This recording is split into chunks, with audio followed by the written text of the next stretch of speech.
So let's start over here today with the three poems that I'm going to complete in this particular lecture.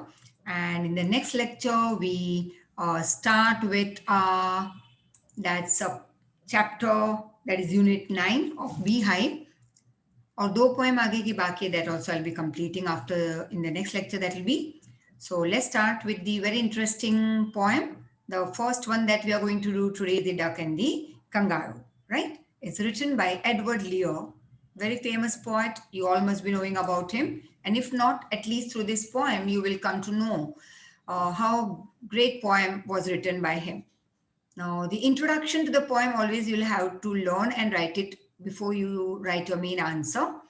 The poem over here, so you'll always write in the introduction for your exam, like this particular question is taken from the poem so and so, written by Edward Lear, and then write this introductory part, and then the second paragraph start with the main answer.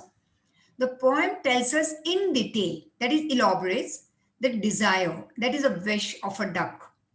Confined means he's forced to live within the limits of the pond. He can't move out because that's the nature, that how the duck lives. So he's confined. He's supposed to live within the limits of the pond. He can't go beyond and travel all over the world like kangaroo does. The duck thus is requesting the kangaroo that please take me on a trip and find a solution to the problem which the kangaroo would face. तो फिर duck kangaroo को request करा कि मुझे तुम पे बिठा के पूरे वर्ल्ड घुमाओ, but before that there are many problems जिसके सॉल्यूशन ढूंढ रहे both the duck and the kangaroo, and then they are successful also in traveling the world not one but three times.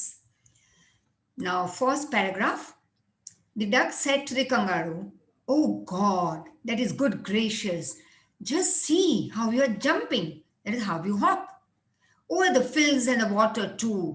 मतलब ये फर्स्ट पूरा पैर जो stanza है वो डक बात कर रहा है कंगारू से और उसको कह रहा है surprisingly the exclamation mark you can see that oh God just see the way you are jumping over the fields and over the water as if you never would stop, और ऐसे लग रहा है तुम कभी स्टॉप हो गई नहीं. You just keep on jumping and jumping. My life has become so boring in this unpleasant, this dirty, bad pond. I don't like this pond. Actually, nasty का मतलब naughty भी होता है, but here you can't use the word naughty. Here, the way it is used is unpleasant. So duck is not happy. For him, the life is boring in this unpleasant or bad or dirty pond. And I long to go out to the world beyond.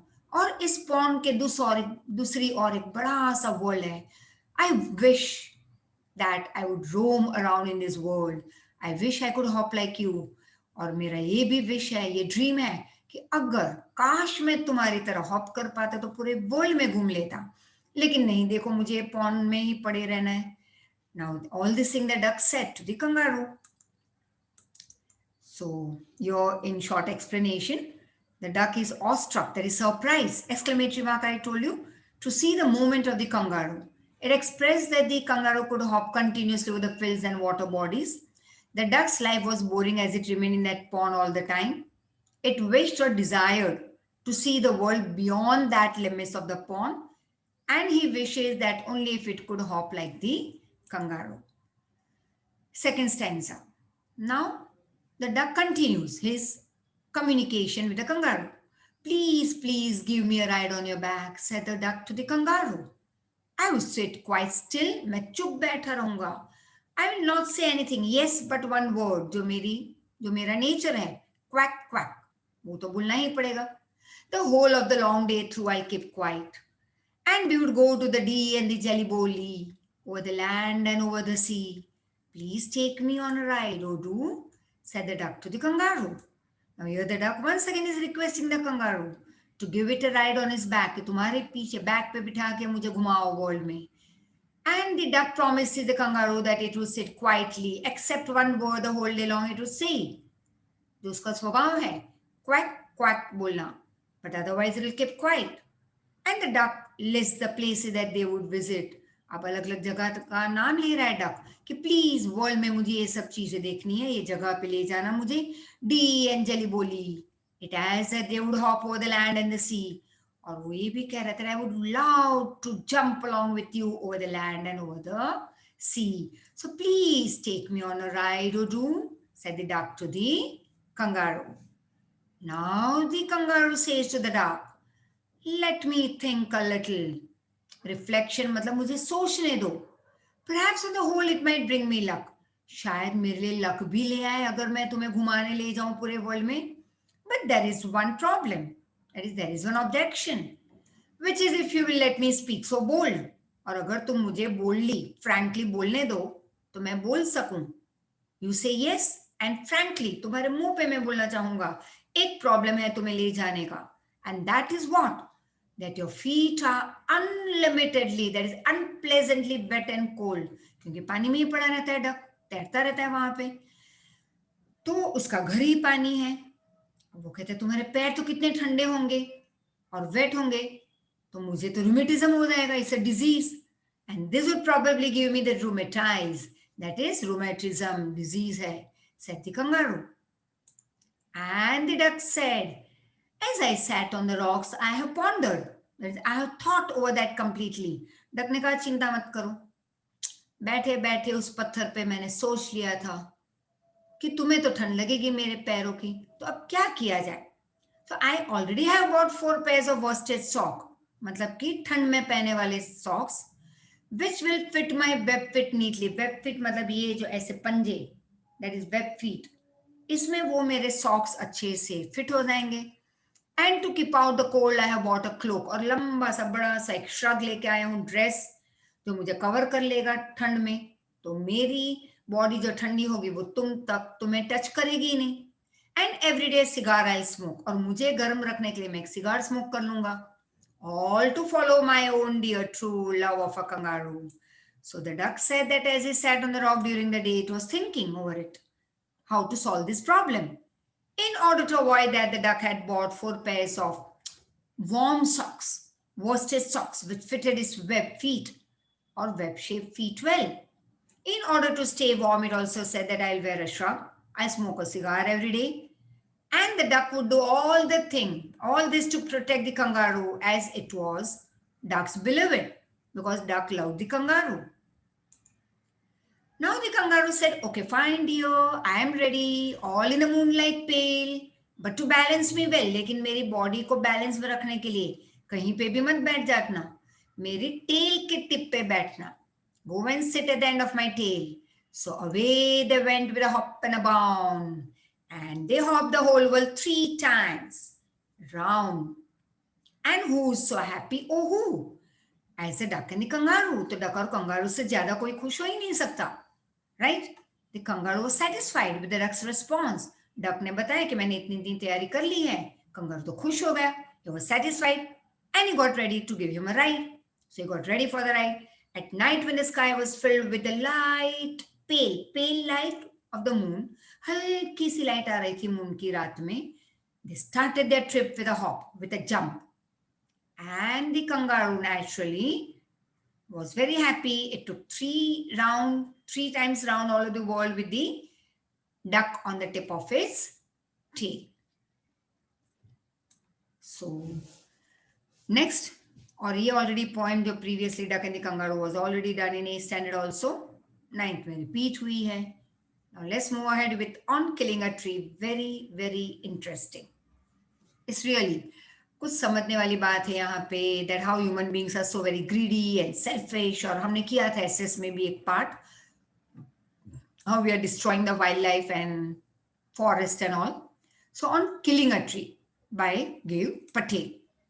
Introduction to the lesson. The poet sensitizes the reader and highlights the fact that trees are living things. अब ये poet sensitize कर रहा है reader को, वो हमें emotionally नहीं but actually also emotionally plus in reality is trying to make the reader understand and tells us and highlights. मतलब एक मेन उसका जो गोल है ये पोएम लिखने का, वहां पे वो क्या हाईलाइट कर रहा है, क्या मेन फैक्टर बता रहा है कि भैया समझो, human beings please understand that trees also are living creatures, don't kill it. He equates trees with human, कि human being और trees दोनों equal है. To convey that trees should not be cut, और ये वो convey करना चाहते हैं. To convey means to give us a message that trees should not be cut because destroying trees is just like killing a human being. Trees को भी hurt होता है, it bleeds, it's in pain. A tree does not die by merely cutting, but it regrows from where it is cut. अच्छा, एक branch को cut कर दो. हम कई बार देखते होंगे कि हमारे बिल्डिंग्स में, गार्डन में बड़े बड़े ट्रीज हो जाते हैं, नीम के झाड़ एंड आसोपालो के ट्रीज एंड ऑल, तो उसको कट करना जरूरी हो जाता है. लेकिन पूरे ट्री को रूट से नहीं निकालते, उसके ब्रांचेस कहीं कहीं पे जो बढ़ चुके हैं उसको कट करते हैं. थोड़े 1-2 साल के बाद देखते हैं फिर से वही लंबे हो गए. तो ट्री की वो कैपेसिटी है, वो उसका नेचर है, that it regrows from where it was cut. If it has to be destroyed, अगर उससे मारना ही है तो अपरूटेड करना होगा, रूट से निकालो उसे. Let's see, it takes what time to kill a tree. एक ट्री को कट करने में एक ऐसे मारा या एक कुल्हाड़ी मारी तो ट्री नहीं मरने वाला, वो गिरेगा भी नहीं.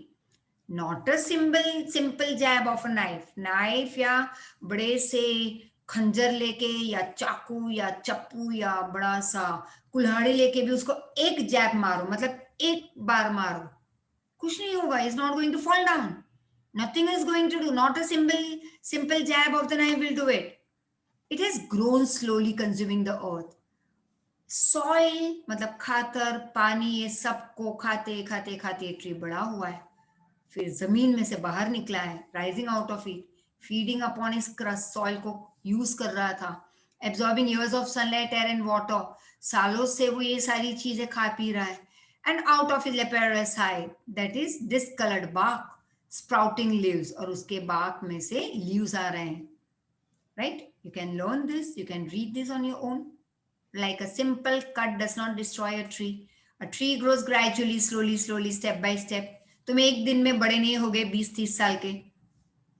30 साल लगे 30 साल होने में, और 20 साल लगे 20 साल के होने में, और 12 साल 13 साल के अगर तुम हो अभी 14 years के, तो 14 years लंबे इतने पास किए हमने to come to this as.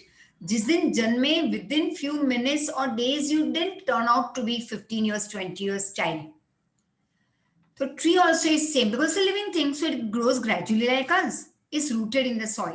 A plant takes nutrition from soil to grow into a big tree. The tree is then strongly bound with the soil. It is connected to the soil. Bound means connected. It takes in sunlight, water, air to grow into a strong trunk. उसका trunk बहुत strong बनता है, किससे? By sunlight, water, air, soil. And then it has numerous leaves. So hack and chop. Just cut roughly by striking heavy blows. यहाँ वहां blow करते रहो उसको कुल्हाड़ी के साथ. But this alone won't do it. लेकिन इससे भी कुछ नहीं होगा. Not so much pain will do it. ज्यादा पेन भी नहीं होगा उसे. बाग ब्लीड करेगा, ओके. चप्पू हमें लगता है तो हम ब्लीड होते हैं लेकिन मर नहीं जाते. वैसे इसे भी हम छोटे छोटे ब्लोज मारेंगे तो उसे पेन होगा, ब्लीड होगा, but it will not die. So not so much pain will do it. The bleeding bark will heal. And from close to the ground, once again new twigs will come up. तो फिर से नए twigs आएंगे. It will rise called green twigs, miniature boughs, छोटे छोटे branches, which if unchecked will expand again. ध्यान नहीं रखा, फिर बड़े हो जाएंगे to former size. पहले वाले size से उतने बड़े हो जाएंगे. Humans cut and chop the bark of trees into many pieces, but that's not sufficient. That's not enough to destroy the tree.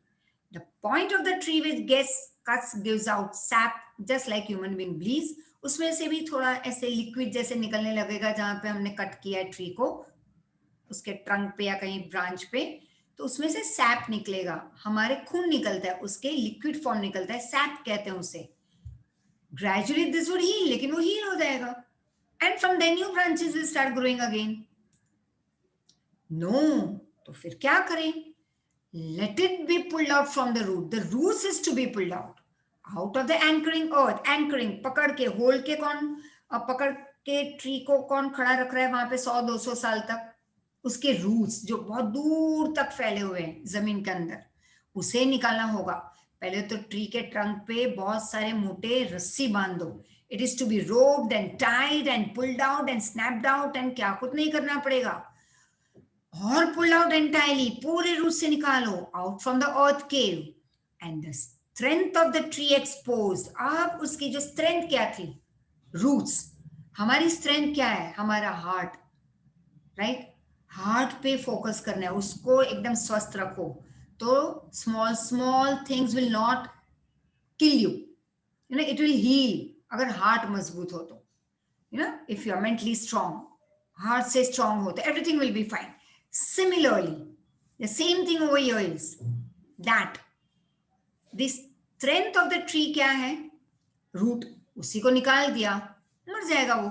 The source white and wet, मतलब वो जो गीलापन देखोगे, कभी एक छोटी सी डाली को तोड़ के देखो, या तुम्हारे घर में कोई प्लांट हो तो उसकी एक पतली सी डाली तोड़ो, तो वो उसको तोड़ते ही जैसे तुम तोड़ोगे तो क्या है, उसमें से एक white milk form ooze out हो जाएगा, right. The source white and wet, the most sensitive, अब रूट्स एकदम सेंसिटिव पार्ट है उसका, hidden for years inside the earth, right. Same thing over here. The poets say that in order to kill the tree, it has to be uprooted. One has to separate the tree from the earth, we suppose it. तो tree को अलग करना होगा. कहाँ से अलग करोगे? अगर उसको मारना ही है तो उसका सोर्स निकालो, that is root. The root of the tree will bind the tree. Tree को जमीन के साथ, सॉइल के साथ सालों तक कौन पकड़ के रख रहा है, बाइंड करके? Roots with the soil in the pit of the earth. From there, the most sensitive and hidden part of the tree, the roots have to be detached, अलग करना होगा. The roots are white in color and are wet, that is damp. And then the matter of scorching and choking in sun and air and browning and hardening and twisting and withering, and then it is done. मतलब फिर बस जैसे tree को निकाल दिया, जमीन पे डाल दिया निकाल के, क्या होगा? धूप में, बारिश में, स्टार्टिंग में तो धूप में वो ब्राउन होने लगेगा, उसका गला सूखने लगेगा बेचारा, अब तो मर रहा है, राइट. एकदम सूख जाएगा, ट्विस्ट होने लगेगा. So once the tree has been uprooted, step by step, gradually it will wither out. वो सूखने लगेगा, dries up with the action of heat and wind.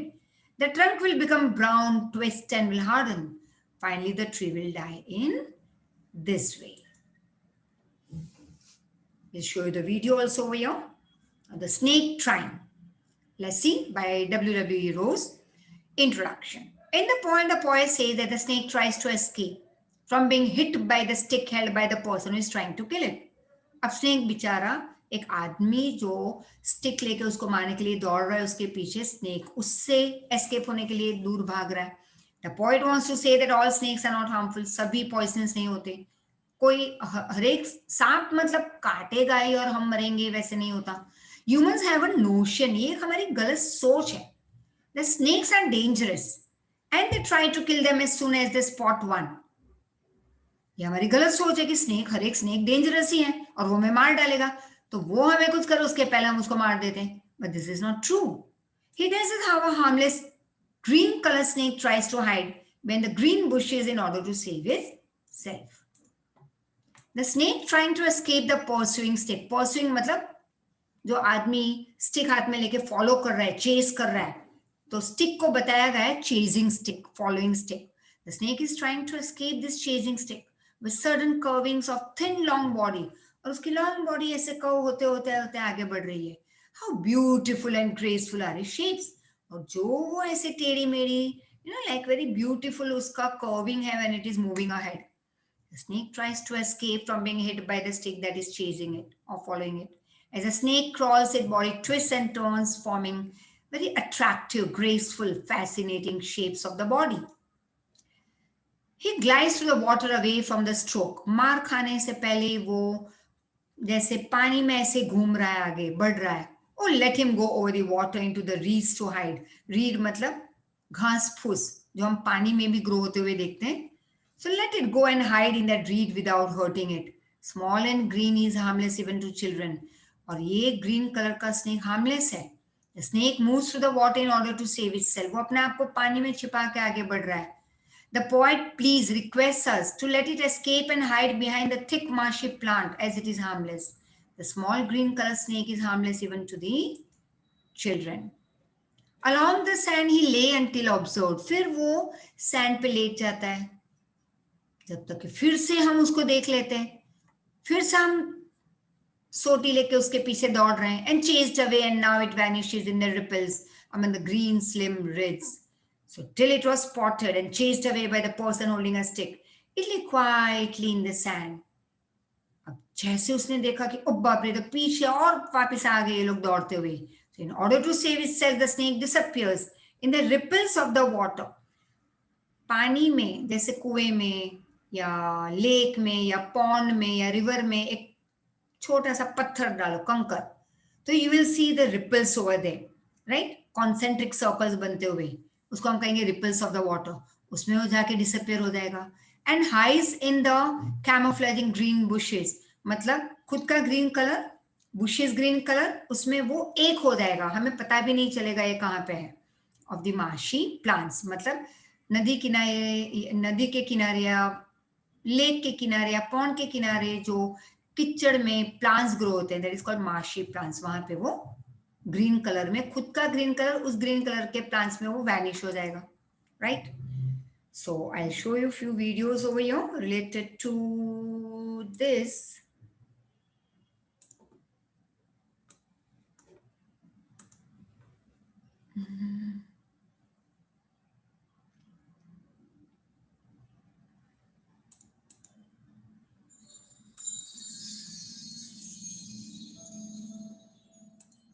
Hello everyone, let us see the summary of the poem The Snake Train by W.W. Ross. The poet W.W. Ross portrays an uncommon view of a snake in the poem. In the poem, the snake is a victim rather than a fearsome creature. It is trying to escape from a man chasing it with a stick.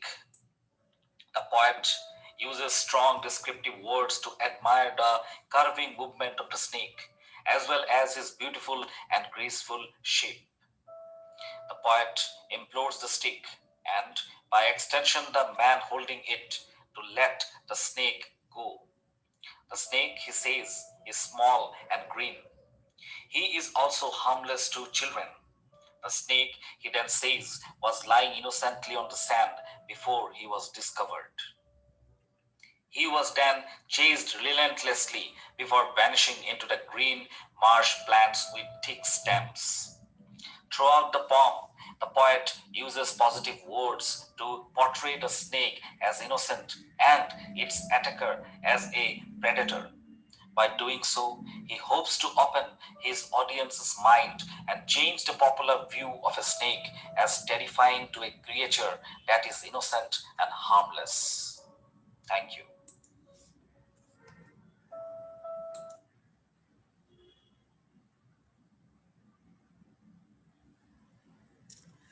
So next time we come along with few more chapters next time, deciding to start with that 9th chapter. Along with that, there'll be a video also for you of that story. And so thank you so much. Yes, the bond of love. I'll be doing the bond of love next time. So be ready with it. Just go through these 3 poems also. If you have not understood, you can ask me in the next lecture before we start with the bond of love. Okay, thank you so much.